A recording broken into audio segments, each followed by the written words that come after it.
Before prophets work or crack, no, mammy, beside them question. And they Akuapim PolooA, nay, issue bay ya, so for name come say bay ya, so for send home coming. Now, Lydia Forson, treaty was social media day. There be a prophet, our Ghana Hanese, a negative prophecies in Quatina, a winger, a young padam bisa suffer day. Celebrities are war chroma. Aya one who negative prophecy in Quatina, another a positive one on Sabi offer him for not prophet, one may I NTB, make a positive, suffering. Lydia Forson crowd so no as serious accident than any. Hey. Yes, you see, I mean, cancer, Papa.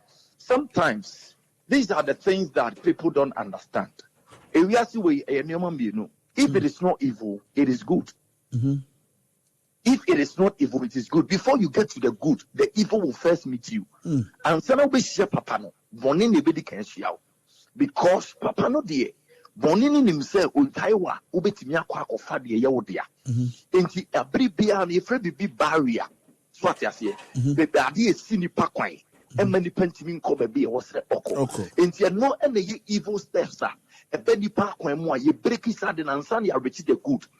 And he said, "Minim also for Penina was your obi footballer being come.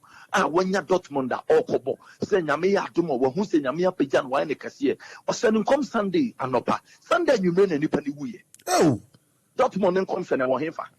And him because before some penny never started and a different be almost some company and we be una we be say, but original me some come a young compapa a bem say yana or something the cast as them say ya. The guy is dead.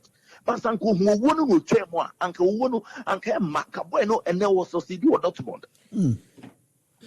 Oh, sometimes Obiwa, our money person or Mutchaning Quanaso. Somebody like Lydia Forson say there is a demonic plot against her. The enemy just want to cut her life. And until I'm pushing her or rise against that prophecy, no. Because even in her house, there are a lot of men of God there. There are big men of God in her house. So she has to understand it. The devil has a reason of pushing her to fight this prophecy so that they will fight her as well. And me, as a good prophet, I am telling her she should pray or else she will be involved in an accident. So, that's it. I mean, and so, I better than the same can carry about swear. No one may acquaint be said, you might say Faso, dead boy, but that's the mean so. Happy 98.9 FM is the station. You know, around town. Yeah, I go after drive around town segment. And then also penny, eager prophets. I just drink more afa and Simbia can fire superstars. And I said, Kukuda, and I say, Nipebia, Majo, Mama. I know the way, especially new one, you could be the hour say. And I see as a show as Abacon. Lydia Forson, current one I see exclusively on Happy FM. The Lydia Forson, I am the no suffer, no papaya suffer, suffer Forson. The accident that I can see you see, but Lydia Forson, not your phone, our friend, my friend. But what they have Facebook.